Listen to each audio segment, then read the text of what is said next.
massacres were executed against the residents, the most heinous being the Wagala massacre in Wajir in 1984. Others were the Malkamari massacre in Mandera and the Garissa town massacre in Garissa, commonly referred to as the Garissa Dubai. Since the second liberation and the introduction of multipartyism, followed by the promulgation of the 2010 Constitution and the inception of devolution, a lot has changed for the better. Just a case in point to illustrate this, Your Excellency, in 2013, before devolution, there was a single doctor in the then Wajir district serving 700,000 people across 56,000 square kilometers. Today, Wajir boasts of 76 medical officers, more than 1,100 healthcare professionals, 174 health facilities, modern theaters in all our sub-county hospitals, and fully fledged emergency and blood transfusion services at the Wajir Teaching and Referral Hospital. Today, Your Excellency, you will honor us by officially commissioning our Level 5 referral hospital. But even with these changes, we still viewed as remote and peripheral. Your Excellency, Northern Kenya did not sprout when you became president. Today, it's part of the conversation because you have clearly demonstrated by action that you're concerned about inclusion and about balanced development. It was therefore a great honor, Your Excellency, when you graciously acceded to our request to host 2026 Madaraka Day celebrations in Wajir County. Your Excellency, your proclamation of one Kenya, a Kenya for all, has further strengthened this journey. Your Excellency, nowhere has the spirit of inclusion been felt more deeply than when in the recent past you came to Wajir County and you made a presidential proclamation on the registration of issuance of national identity cards and other identification documents to border counties. The lifting of discriminatory vetting in the issuance of identity cards was a profound act of political courage. By removing the painful barriers of extra vetting and systemic profiling, you did more than issue identity cards to deserving Kenyans. You restored our dignity. And you gave us a sense of belonging. You have strongly affirmed that a child born in Wajir possesses the same rights, the same dreams, and the same ownership of the Kenyan promise as a child born anywhere else in the Republic of Kenya. Your Excellency, courtesy of hosting Madaraka Day, this municipality and its environs have benefited tremendously, not only from this magnificent stadium, but also from the construction of additional roads, recarpeting of the old roads, drainage works, overlaying of the airport runway. It's been a timely boost for the business community. It created thousands of temporary jobs and enabled self-employment through, among others, content creation. Wajir content creators sprang up overnight and became famous by posting every stage of the construction of the stadium. Your Excellency, on the occasion of the launch of the Nyota program, when you were here last on 12th of February, you committed to give the people of Wajir a commercial terminal and civilian access separate from the military gate at our airport. I confirm to you that Kenya Airports Authority is actively on the ground and working on this. Your Excellency, the affordable housing project, your flagship transformation agenda, is creating jobs, expanding home ownership, and injecting new life to our local economy. It stands out as the single largest real estate investment in our county. Additionally, many markets and student hostels, classrooms, and laboratories are under construction in all constituencies. The Isiolo Mandera Road is ongoing, thanks to your leadership. And the journey to Singapore is truly on course because of you, Your Excellency. Your Excellency, may I take this opportunity on behalf of the people of Wajir and the entire Northeast to express my deepest gratitude to the establishment and the operationalization of the Livestock Products Marketing Board. Rangeland and pastoralism remain our backbone. There still is need for more investments in feed loss, livestock products, value addition, commercial dairy production, and livestock cooperatives. Your Excellency, as I bring my remarks to a close, allow me to express my deepest gratitude for another historic gesture, the establishment of a state lodge in Wajir town.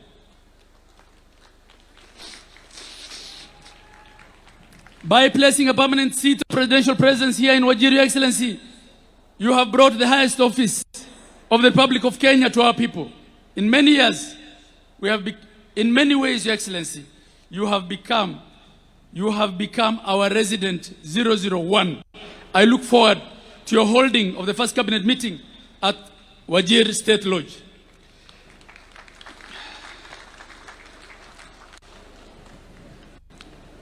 To every investor, entrepreneur, young dreamer watching from across Kenya and beyond, I say this to you: do not wait for the future of Wajir to arrive. Become part of it, invest in it, build it, grow with us. Building the future of Wajir is already unfolding. In closing, Your Excellency, there are many people who I wish were alive to celebrate this great occasion with us today. The late Raila Amolo Odinga, my former party leader, and the late Minister, the Honorable Ahmed Khalif, stand out. The late Raila was a true believer in devolution and was fond of Wajir County, which he visited numerous occasions.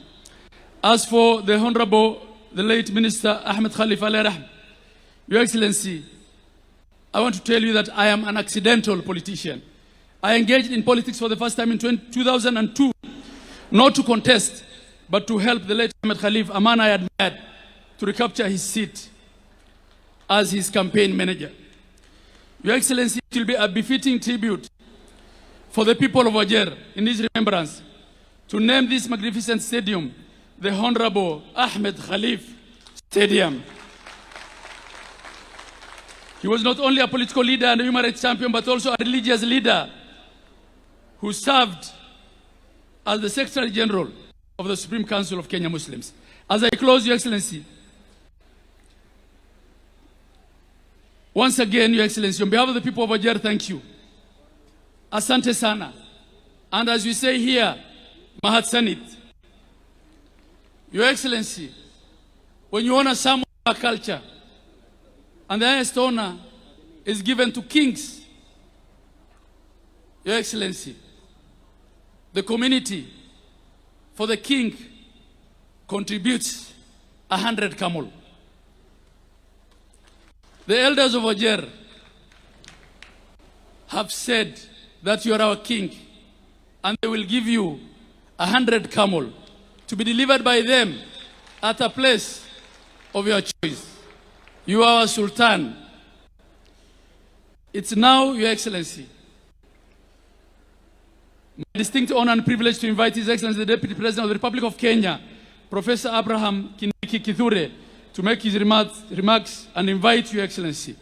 A happy Madaraka Day to you all, the people of Wajir, the people of Northeastern, and Kenyans at large. Thank you, Your Excellency. Thank you, thank you, thank you. Your Excellency, as I was reading this speech, I was shaking, and Senator Cheriot will tell you, I spent half the time sitting there crying. Thank you.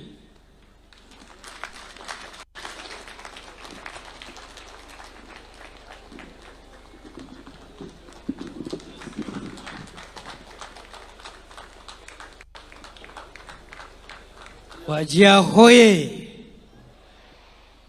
Wajir hoye! Kenya hoye! Ni leo si leo, ni sasa si sasa. Mheshimiwa Rais wa Jamhuri ya Kenya William Samoei Ruto, viongozi wote nikizingatia itifaki zote zilizowekwa, leo ni siku kuu kwa jamhuri yetu kwa sababu ya hafla hii ya siku ya leo ya 63 ya Madaraka ambayo tunafanyia hapa Wajir. I want to congratulate you, Mr. President, for taking the inclusivity and equality agenda of our country a step further.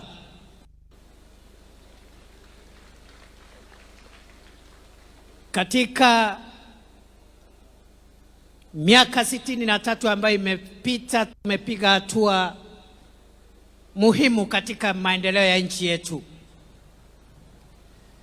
Tumekuwa tukizingatia katiba na tunaendelea kuizingatia. Lakini Mheshimiwa Rais, katika miaka ambayo umekuwa mamlakani, serikali ya awamu ya 5 ambaye wewe ni kiongozi wa hiyo serikali imefanya mambo muhimu ili kuweka mbele utaifa wetu na kuunganisha taifa letu la Kenya.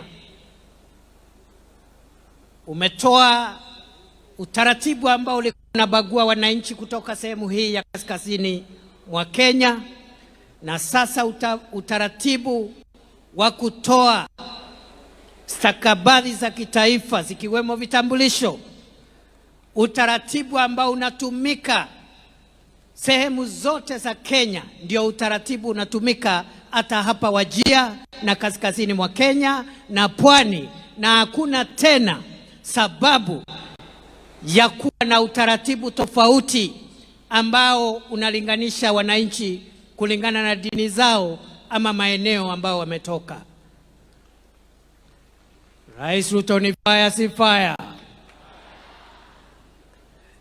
Mr. President, you have not only brought dignity to all the people of Kenya, but also you have put our inclusivity agenda forward by making sure that the development projects of our country are equitably shared.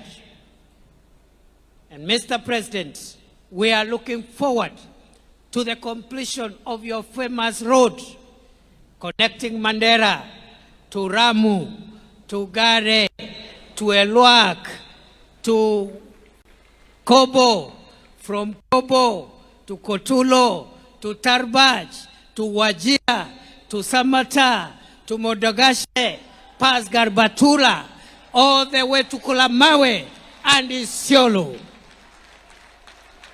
Rais Ruto ni fire si fire. Ajenge asijenge. Mr. President, just yesterday you opened the power plant in Abaswen. There are similar power plants your government has done in Eldas, in Elwak, in Merti, and for bringing the people of this part of our country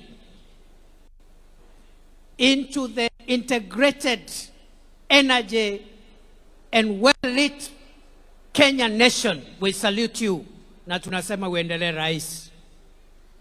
Mwisho kabisa,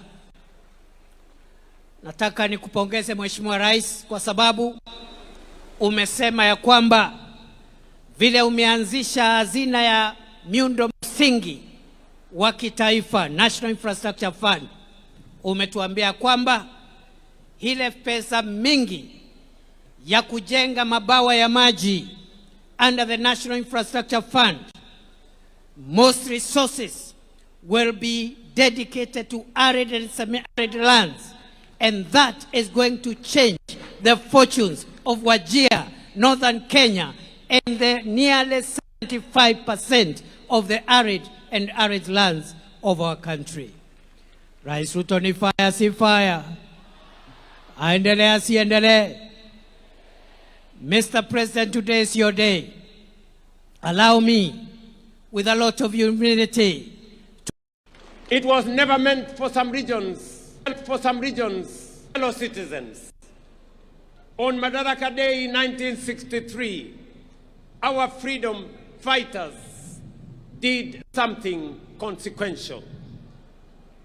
They secured the transfer of political authority from colonial hands into African hands and into Kenyan hands. But self-rule was never simply about changing who holds power. It was about beginning the long but necessary journey of building a nation worthy of the sacrifices that secured its freedom. That promise, that work in progress, is the reason we are here today in Wajir. Decades after independence, this region was left behind through neglect, marginalization, discrimination, and policy failures. Sessional paper number 10 of 1965 entrenched a development paradigm that concentrated development in the so-called high potential areas. Vast regions like the former northern province were classified as marginal, as lesser, and as undeserving. The consequences, ladies and gentlemen, were devastating and long-lasting. Decades without adequate roads, without water, health, or schools. Communities pushed to the fringes of their own republic. Their patriotism questioned, their citizenship doubted, their aspirations undermined. For too long, some said this region was too difficult, too dry, too remote, and too insecure to deserve any development. That was wrong then. It is wrong now. It will forever remain wrong. But we are dismantling that legacy of exclusion. One road, one health facility, one school, one project, and one opportunity at a time. Fellow citizens, I want to tell you that on behalf of the people of Kenya, today, as I stand here as president and leader of our great nation, to the people of Kenya, in northern Kenya, for this marginalization, I want to apologize on behalf of the nation of Kenya. Poleni sana ndugu zetu. It was never meant to be this way. And as my brother governor has said, this has been a very emotional moment for me.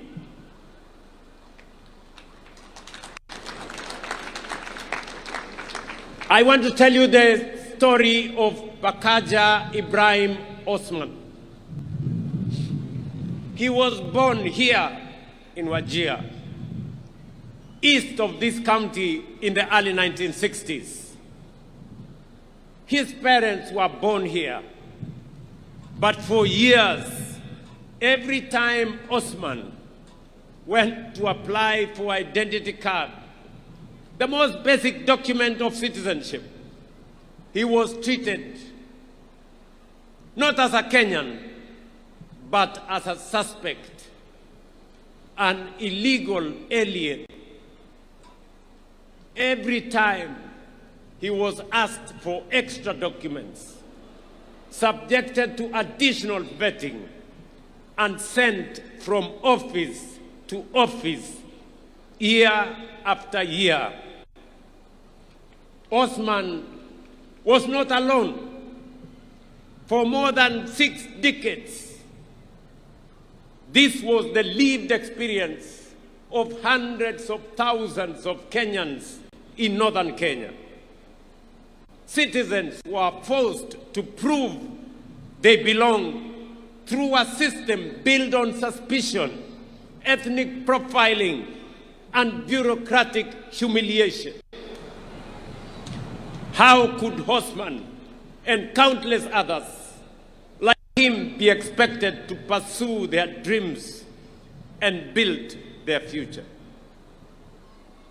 The Constitution of Kenya says clearly, every Kenyan, regardless of their ethnicity, religion, or geography, deserves equal protection, equal dignity, and equal treatment under the law.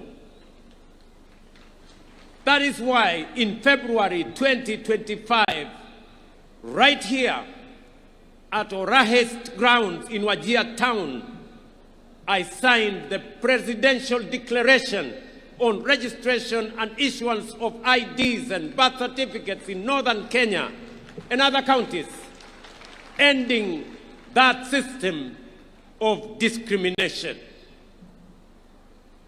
The results, ladies and gentlemen, are already being felt.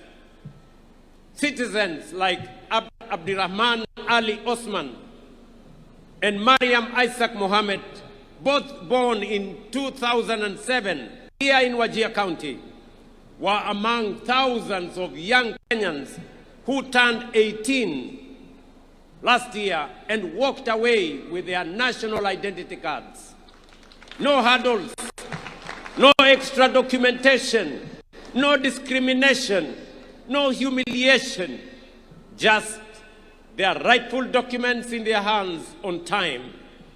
That is how it should work. That is how it must work. That is how it will work for every Kenyan in every part of our republic. But let me be direct about what that decision was not. It was not an invitation for foreigners to acquire Kenyan documents illegally. Kenyan identity cards will only be issued to legitimate citizens of this republic. Our commitment to justice and inclusion goes hand in hand with our duty to protect the integrity of our national identity and the security of our country. We did not abolish verification of citizenship. We abolished discrimination. We abolished the targeting of entire communities simply because of their ethnicity or place of birth. A strong nation does not choose between security and justice. A strong nation protects both. That is exactly what we are doing. Today, people like Osman and Mariam no longer feel like strangers in their own country. They feel seen and heard.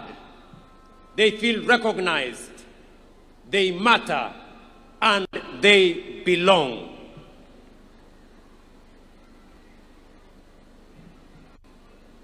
Ladies and gentlemen, yet we know that inclusion does not end with recognition.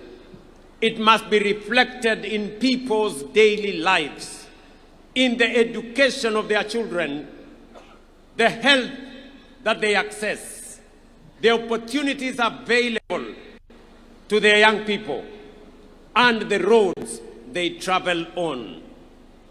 That is why the bottom-up economic transformation agenda was conceived not merely as an economic program, but as a deliberate strategy for inclusion. This administration, my administration, has deliberately invested in northern Kenya and historically marginalized regions of our republic. Of all the investments, ladies and gentlemen, we are making in northern Kenya, none is more important than education, which is also the theme of this year's Madaraka: education, skills, and the future. Of all the tools a nation possesses, education is the most potent. It is the bridge between promise and possibility, between poverty and prosperity, and between exclusion and belonging. Unlike in 1963, the next frontier of Kenya's liberation will not be fought on conventional battlefields. It will be won in classrooms and lecture halls, laboratories and workshops, and in innovation hubs. The nation's leading the world today and their position. South Korea, Malaysia, Singapore invested in science, technology, engineering, and mathematics education and became a technology powerhouse. Singapore turned it to its people into the greatest resource. Finland built a knowledge economy through sustained investment in learning. Kenya is decisively moving in that direction. The competence-based education and training system is transforming what learning means in Kenya. It is equipping our children not merely to pass examinations, but to think critically, solve problems, innovate, and compete on the global stage. It is designed around a simple but powerful belief that every child has unique abilities and talents worth discovering, nurturing, and unleashing. What particularly encourages me is that 52% of learners in the first ever grade 10 cohort have chosen the STEM pathway. This tells us that a new generation is rising, one that will drive Kenya and Kenya's industrial transformation, power our technological advancement, and build the innovation economy that will define our nation's next chapter. That is why this administration has made education not just a priority, but the foundation of our future. No nation can rise above the knowledge, the capabilities, and the skills of its citizens. Our education budget has grown from 500 billion in 2022 to over 702 billion today. We have hired more than 100,000 teachers in just 3 years, with 20,000 more set to be hired this year, making it one of the most ambitious teacher recruitment drives in our nation's history. Most importantly, and as a source of pride for the people and leaders of Northern Kenya, 3 years ago, we agreed that the lasting solution to teacher shortages in this region was to train more local teachers. That is why we operationalized the Wajir and Kutulo and Mandera Teachers Training Colleges to complement Garissa Teachers Training College. Today, through this affirmative action program, a record 1,800 local teachers from the 3 counties of Wajir, Mandera, and Garissa have been employed and will be deployed in the region. Additionally, 4,616 young people from this region are enrolled in teacher training colleges, the highest number in our history. This is how lasting solutions are built, by investing in people. On infrastructure, we have built 23,000 classrooms and a further 1,000 laboratories are under construction, many of them in ASAL regions that have waited for too long for modern learning facilities. At the same time, more than 850,000 young Kenyans are enrolled in our technical, vocational education colleges, acquiring the skills, the tools, and the confidence needed to build this nation with their hands from the bottom up. Here in Wajir and across northern Kenya, our commitment is this: no child will be denied the opportunity to learn because of geography or historical neglect.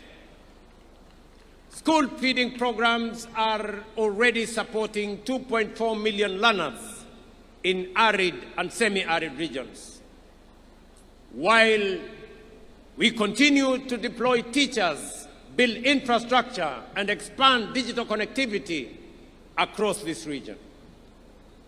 Yet, some children in northern Kenya and other marginalized regions remain outside the formal education system because of certain alternative learning pathways that have not been adequately recognized or accommodated within our education framework.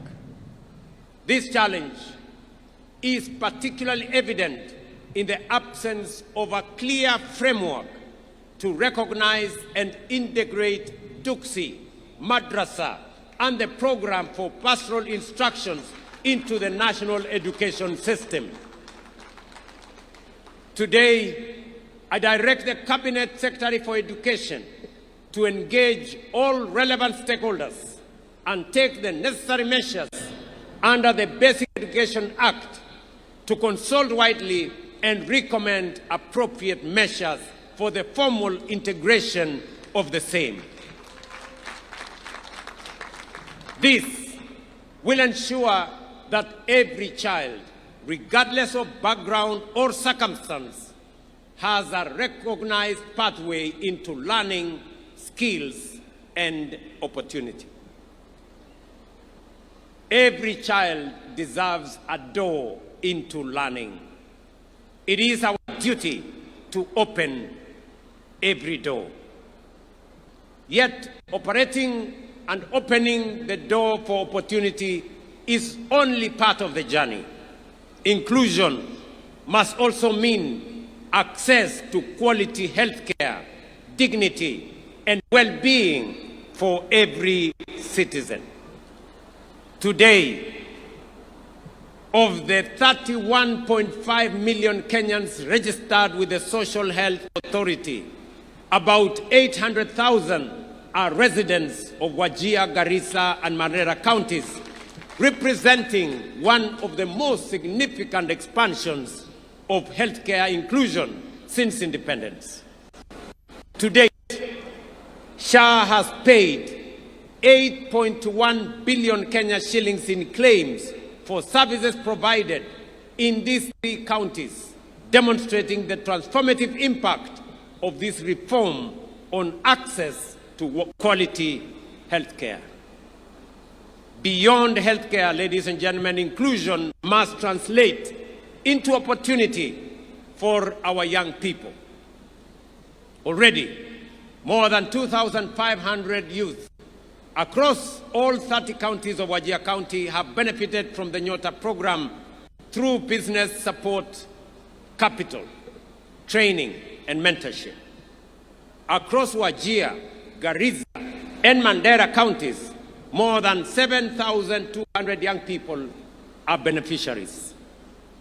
We are also investing in Jitume digital hubs, ICT centers, digital skills programs, and digital infrastructure so that a young person in Wajir can compete with any person in Kenya and globally. Through the labor mobility program, we are opening pathways to jobs, skills, and international experience. Our message to the young people of northern Kenya is simple. Your future will not be defined by geography. It will be defined by your talent, your skills, and your determination.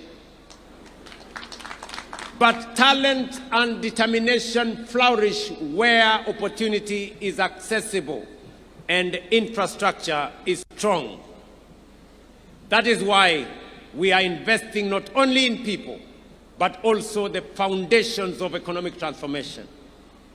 Today in Wajir County, through our affordable housing program, we have invested 15.6 billion shillings in the development of 4,600 housing units including markets, and including hostels, which are at various stages of procurement and construction. This is the largest housing development Wajir has witnessed since independence. One of these projects, located just 3 kilometers from here, stands as a visible symbol of our commitment to ensuring that development, opportunity, and decent living are not reserved for only a few regions. These projects are creating jobs for our young people and generating opportunities for local enterprises. But this is only one part of a much larger transformation. Across Wajir, Garissa, and Madaraka counties, projects valued at approximately 38.5 billion are currently at various stages of implementation. These investments are delivering affordable housing, student accommodation, modern markets, police housing, classrooms, and other supporting infrastructure that will improve lives, expand economic opportunity, and accelerate the region's development. Alongside housing and other social investments, we are investing in the infrastructure that connects communities to opportunity. That is why connectivity remains central to northern Kenya's transformation. For decades, distance was used to justify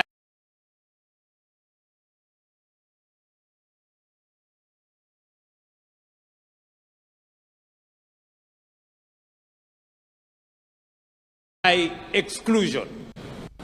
Today, we are taking the most significant and consequential road investment in this region since independence and connecting communities that were once isolated from markets, from investment, from development, essential services, and economic opportunity. This investment of road, this single road, is going to cost the government of Kenya close to 100 billion Kenya shillings. Si munajua ile barabara ya kutoka Isiolo, ile inakuja Modokashi, inateremuka inaenda Samata, inakuja mpaka hapa Wajir, alafu inatembea hapa Tarbaj, iende Kotulo, iende Kobo, iende Elwak, Gare, alafu ifike kule Mandera. Yes. Na pia ile barabara inatoka kule Lamu kuja Garissa, iende kula Mawe na kuungana na hii barabara pale Isiolo. Ladies and gentlemen, this is more than a road project. It is a bridge between exclusion and opportunity, between neglect and investment, and between the Kenya that was and the Kenya that we are building together. And then there is livestock. Here in Wajir and across northern Kenya, livestock is more than an economic activity. It pays school fees, feeds families, creates jobs, drives trade, and in difficult times, sustains entire communities. The sector contributes about 12% of Kenya's GDP and 42% of agricultural GDP. In the ASAL counties, it accounts for more than 90% of employment and above 95% of household incomes. Yet for decades, pastoralism was regarded as one of Kenya's most valuable economic assets, while receiving limited support in animal health, markets, infrastructure, and financing. We are changing that. through one of the most significant livestock restocking programs in recent years. We have distributed more than 52,000 sheep, goats, and cattle to over 10,000 households across 16 arid and semi-arid lands, helping families rebuild livestock wealth lost through drought and other shocks. To strengthen pastoral livelihoods, we have vaccinated more than 10 million animals, expanded local vaccine production to over 123 million doses, established feedlots and hay storage facilities, restored more than 300,000 hectares of degraded rangelands, expanded breeding programs, and strengthened livestock training, marketing, and market infrastructure, including here in Wajir. Today, we are also deploying an additional 2,000 agripreneurs for our ASAL counties, seated right here in our midst. They will provide last-mile agricultural advisory services, connect pastoralist communities to markets and finance, and support the transition to climate-smart agro-pastoralism and more resilient livelihoods. Together, with the 5,000 already in place, we now have 7,000 agripreneurs driving agricultural transformation across our country.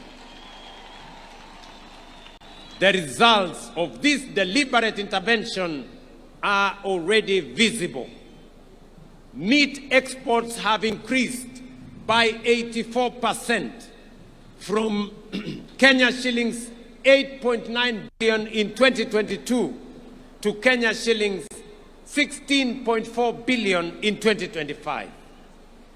Milk production has increased from 4.6 billion liters to 5.3 billion liters, while dairy exports have grown from 4.9 billion Kenya shillings to 14.2 billion Kenya shillings. These gains are translating into higher income for livestock and pastoral communities, stronger markets for producers, and greater confidence in the future of pastoral economy. But this is only the beginning. Just as crop farmers receive deliberate government support, pastoralists too deserve support for the assets upon which their livelihoods depend, because livestock is agriculture and pastoralists are farmers. That is why we will expand livestock support program through a new phase of strategic restocking, enhanced vaccination campaigns, improved feeding programs, drought-resilient interventions, and additional feedlots. Our vision, however, goes beyond production. Just as tea farmers own their factories through KTDA and dairy farmers own their cooperatives, pastoralists too must own and control the businesses built around their livestock.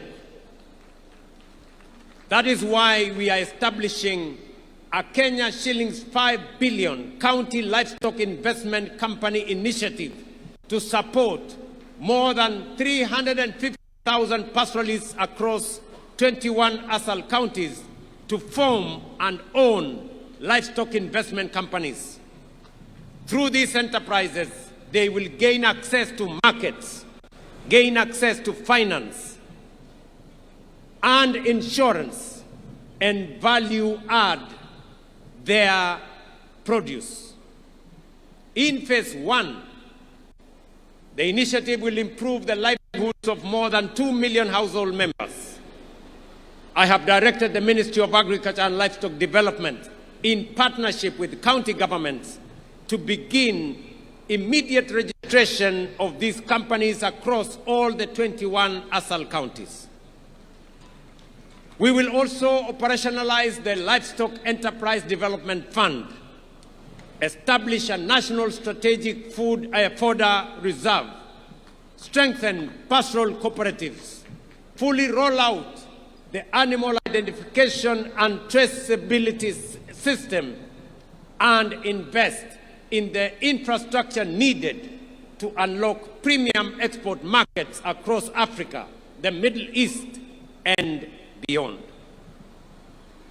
We must move beyond live animals exports to higher value products such as meat, leather, and dairy.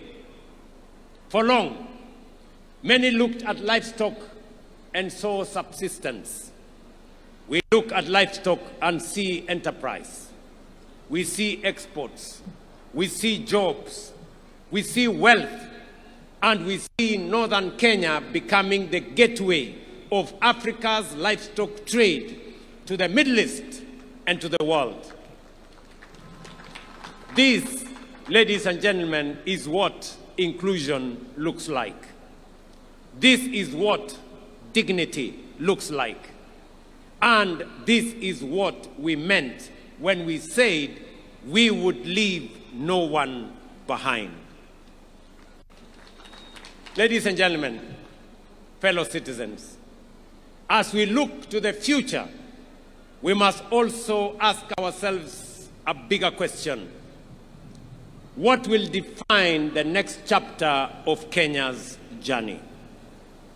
For 63 years, we have worked to expand freedom, deepen inclusion, and strengthen our democracy. Today, our focus is equally clear: to transform Kenya into a prosperous, productive, and globally competitive nation. That is the roadmap before us. A Kenya that will feed itself and export surplus to the world. A Kenya that manufactures more of what it consumes. A Kenya that creates jobs and opportunities for its young people.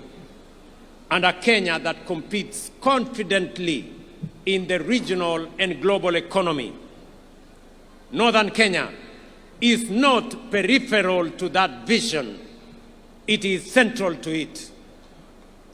For too long, Northern Kenya was viewed through the lens of scarcity.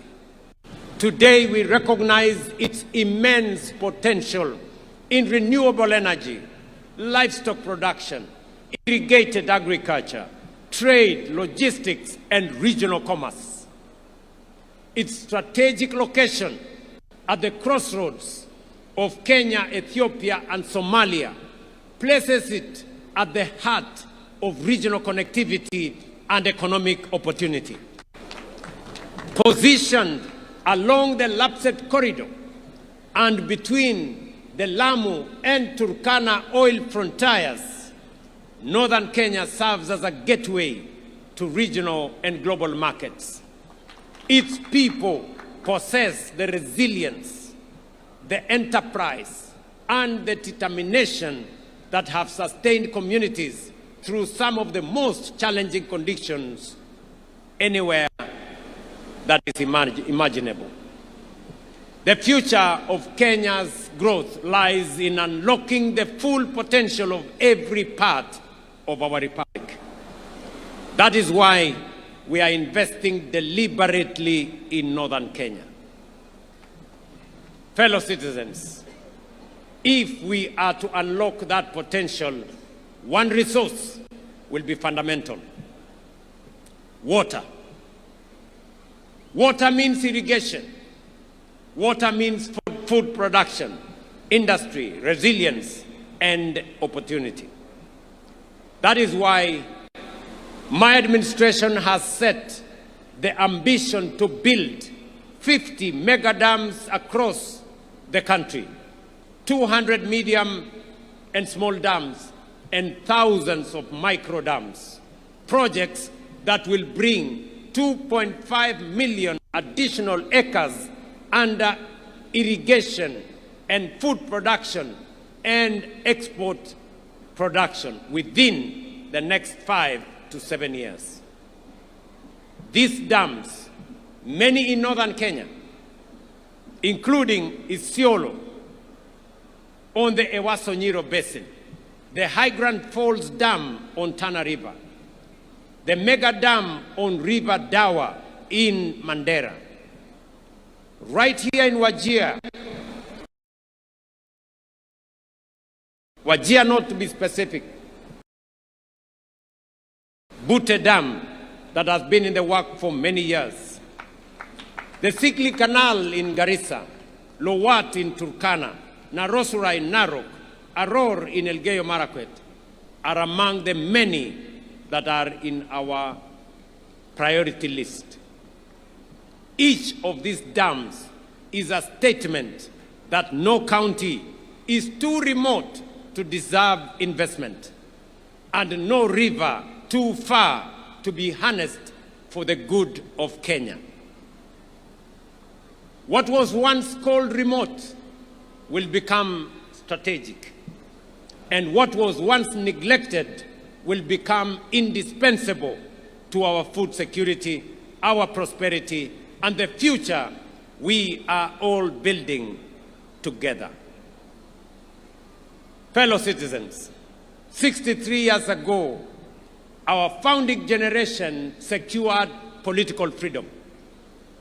Our responsibility is to ensure that every Kenyan experiences the full promise of that freedom. Freedom from exclusion, from neglect, from discrimination, and freedom to learn, work, and build a better future for ourselves and for our families.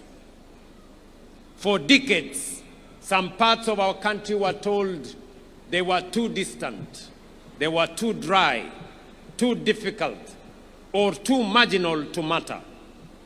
Today, from Wajir, Kenya rejects that thinking. We affirm that no community is peripheral to our national story. No child is too far away to deserve opportunity, and no citizen is too distant to deserve dignity, and no county is too remote to deserve development. From Busia to Mandera, from Turkana to Kwale, and from Kisumu to Mombasa, every corner of this great republic matters, because every Kenyan matters. Wajir is not the age of Kenya. Wajir is Kenya. Northeastern is Kenya, and Kenya belongs to all of us. Ndugu zangu watu wa Wajir, mimi nimefurahi sana. This has been a great moment. This has been one of the most consequential Madaraka days that I have attended. Na mimi nawaambia watu wa Wajir, watu wa Northern Kenya, yale yalifanyika pale nyuma hayatafanyika tena. Tutatembea pamoja.